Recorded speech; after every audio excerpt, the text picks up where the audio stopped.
Buckingham Palace has issued final orders that will permanently alter the future standing of Prince Harry and Meghan's children, Archie Harrison and Lilibet Diana, within the royal structure.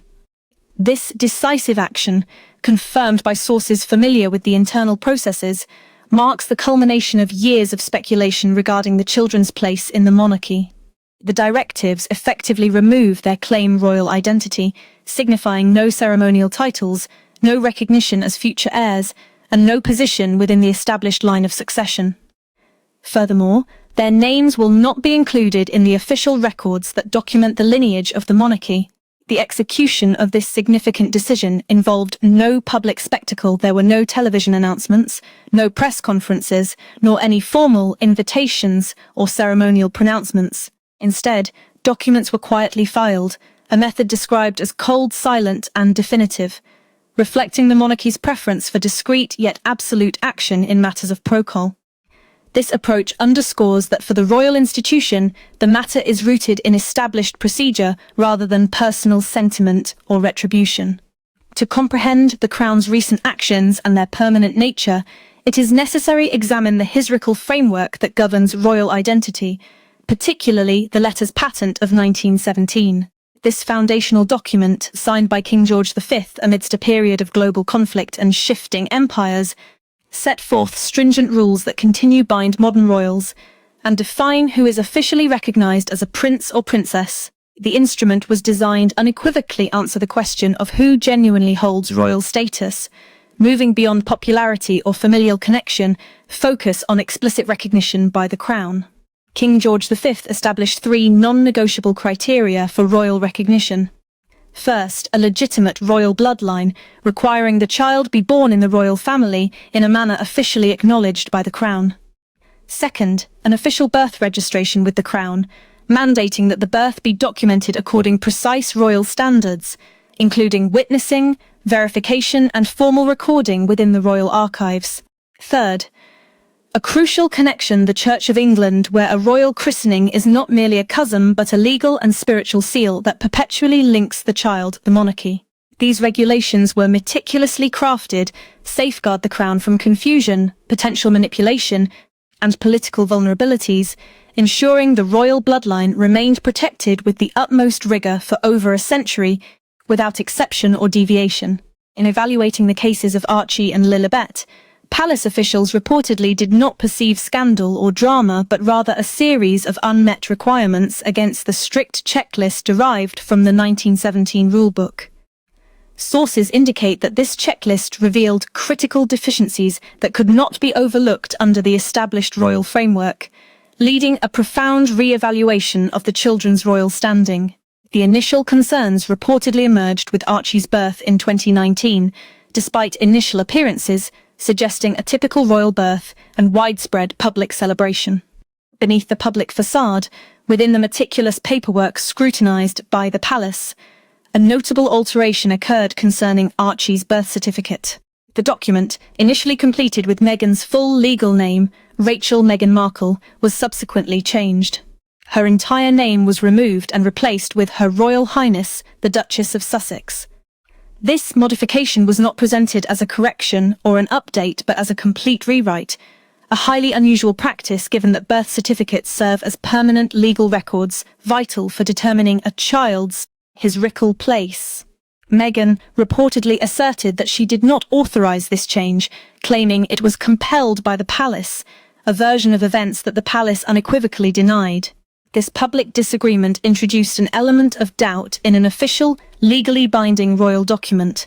For the monarchy, such uncertainty is not merely inconvenient, it is deemed entirely unacceptable. A perceived flaw in a royal child's foundational documentation is viewed as a systemic vulnerability, akin to a defect within the Crown itself. This singular decision to amend a birth certificate signalled the initial instability of Archie's position within the royal system, indicating serious concerns held by the palace from that early stage.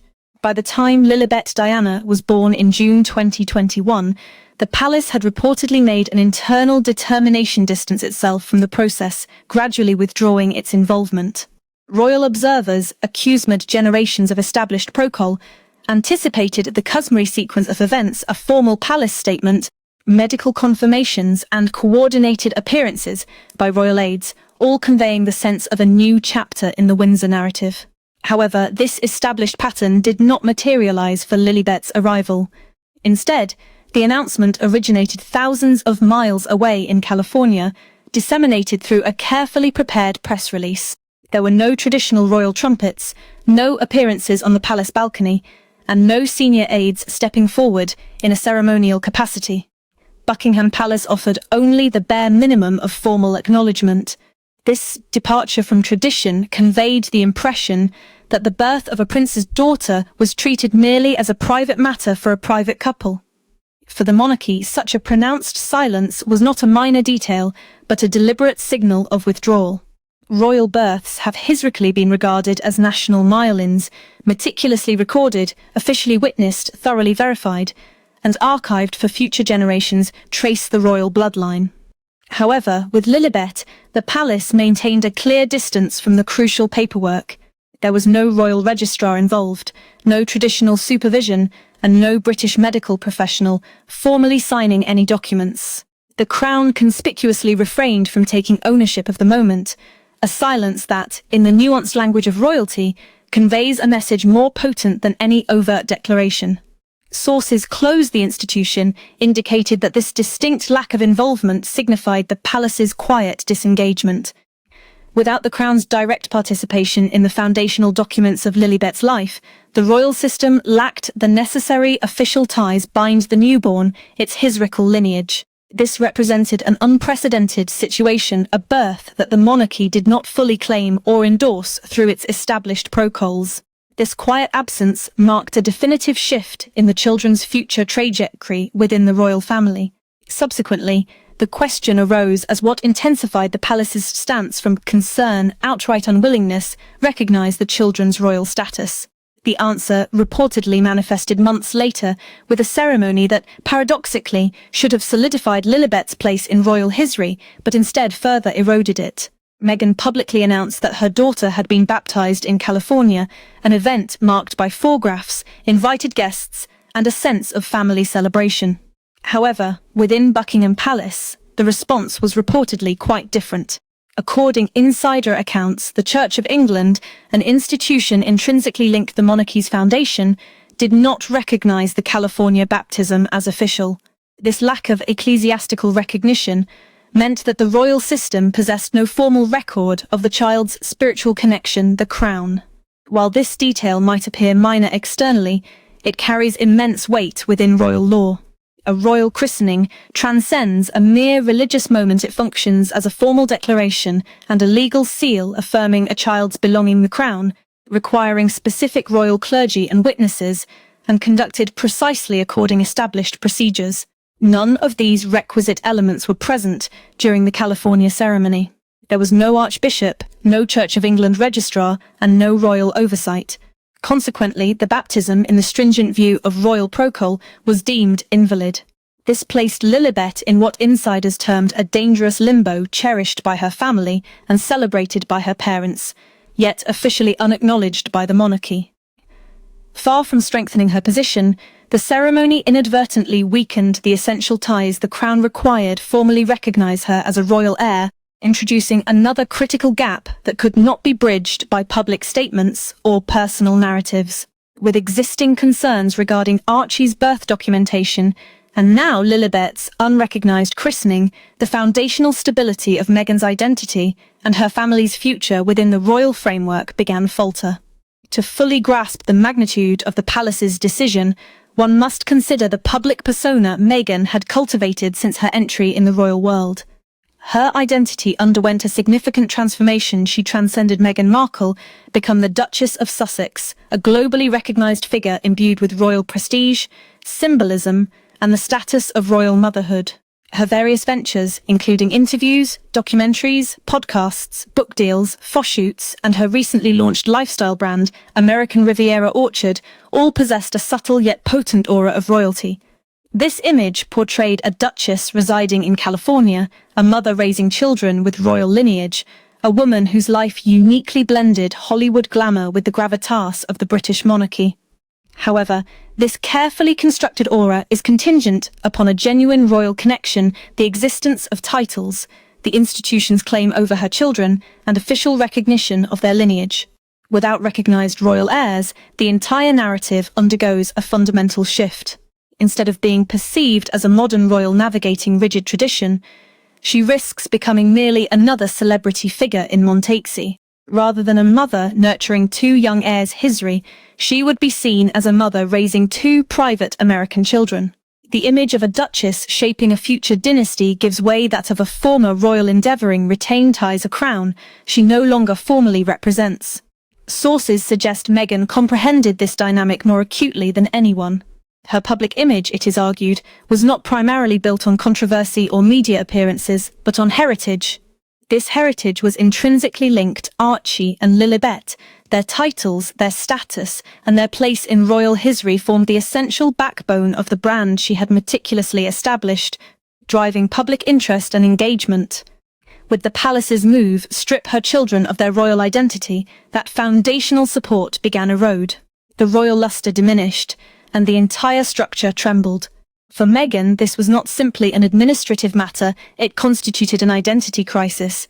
And for the palace, it marked the initiation of a final, unavoidable course of action that would ultimately remove the children from official royal history. As the vulnerabilities in Archie and Lilibet's royal standing became undeniable, Prince Harry reportedly sensed a profound loss, extending beyond any mere disagreement or misunderstanding. According sources, private discussions, Harry initiated late-night phone calls, characterized not by anger or formal negotiation, but by genuine fear. Harry, who spent his formative years within palace corridors, accusing the echoes of centuries of royal tradition, now found himself observing from the periphery as doors closed definitively. His primary distress, it is reported, stemmed not from the loss of his own titles, but from the prospect of Archie and Lilibet being deprived of a birthright he believed was inherently theirs. Sources claim Harry earnestly appealed the palace, requesting reconsideration and permission for his children retain their place in the royal narrative, even if his own role had diminished. He reportedly argued that stepping back from working royal duties did not equate severing ties with the Windsor bloodline, asserting that Archie and Lilibet remained fully entitled their position as grandchildren of a king, carrying the same bloodline that runs through the House of Lords. However, the palace's response was reportedly devoid of emotion, warmth, or sympathy. An aide is said have conveyed, with chilling control, that this is not about emotion. This is about order, lineage, and the future of the crown. For Harry, this encounter was akin encountering an insurmountable barrier, a stark reminder that the monarchy transcends any individual, even a prince who once walked its hallowed halls as a child. Upon realizing the palace's resolve was unyielding, Harry reportedly experienced a deep sense of loss, not merely of an argument, but of the very legacy he had hoped pass on his son and daughter, a legacy now quietly receding in silence. This sequence of events culminated in the palace's final irreversible action. Within the sphere of royalty, the most impactful decisions are often communicated not through grand pronouncements, but through official documentation, meticulously penned and quietly processed behind palace doors. Consequently, the Crown proceeded to finalize the necessary documents that formally removed Archie and Lilibet from their royal identity altogether, according insiders. The decision was not framed in dramatic terms, nor publicized with fanfare. Rather, it was executed in the monarchy's preferred manner, quietly, with unwavering confidence, and with permanent effect.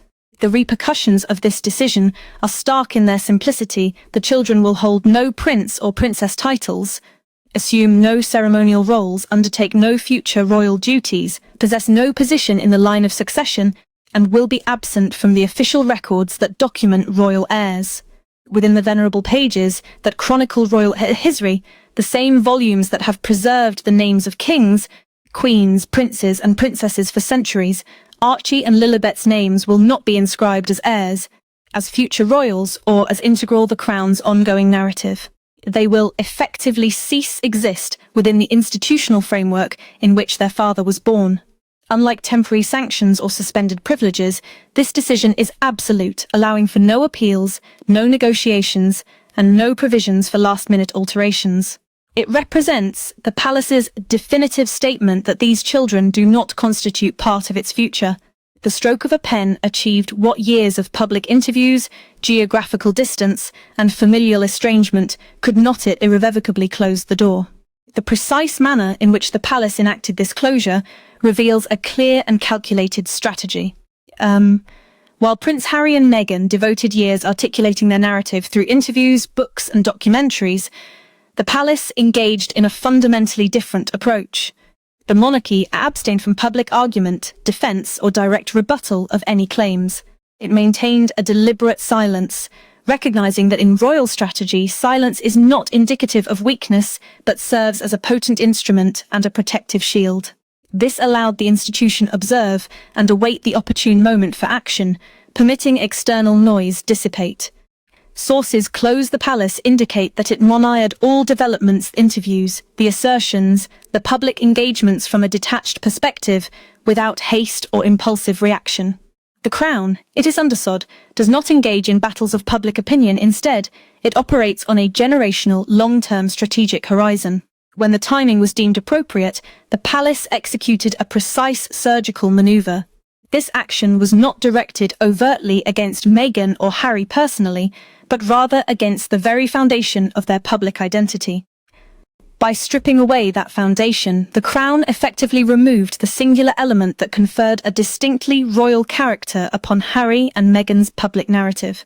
Without official titles, the concept of young heirs diminishes. Without heirs, the notion of a continuing royal lineage in California dissipates. Without that lineage, there exists no alternative dynasty challenge the Crown's control over its own historical account. Within royal circles, some describe this as the most meticulously calculated move by the palace in the entire decade, a quiet rectification, a tightening of institutional boundaries, and a firm reaffirmation that the monarchy alone determines who carries its legacy. This decision transcends media influence, public sympathy, or celebrity status, and importantly, it overrides the choices of even a prince who opts step away. The palace did not require public discourse prevail in this complex situation, it merely needed exercise patience. In the years come, when researchers consult the royal archivist, substantial, weighty volumes that meticulously record the names of kings, queens, princes, and princesses, texts often predating numerous nations and chronicling a millennium of monarchical history, they will carefully turn the pages. They will encounter the names of George, Charlotte, and Louis, alongside every child born and officially recognized within the Windsor lineage. However, the names Archie and Lilibet will be absent. This omission is the direct result of a deliberate, conscious decision by the monarchy. These children will not be integrated in its historical narrative. Archie and Lilibet are destined to grow up in California, far removed from the palace gates and the inherent expectations of royal life. They will experience childhood in sunshine, play in gardens, and attend school as ordinary children, knowing love, family, and genuine freedom. Yet, they will never experience the unique privilege of standing on a royal balcony, never hear their names announced with official titles preceding them, never see their portraits displayed within Buckingham Palace, and never be inscribed in the historical records that endure through time. Their shrine will unfold within Californian homes, not within the hallowed halls of royalty. This outcome is not a consequence of any fault or failure on their part, but rather a reflection of the Crown's steadfast principle that legacy is constructed upon immutable rules, established lineage, and unyielding tradition, rather than on emotion, fame, or media narratives. Archie and Lilibet will be remembered as the children of Prince Harry and Meghan, but distinctly not as the children of the Crown. The quiet absence of their names from the pages of royal history resonates more profoundly than any interview, any public disagreement, or any scandal that has ever garnered front-page attention. It is a final, permanent declaration representing the quietest and arguably the most resolute action the palace has ever undertaken. As this chapter draws a close, one truth emerges with absolute clarity: the monarchy rarely needs raise its voice. Its silence invariably proves to be the most compelling pronouncement in any situation.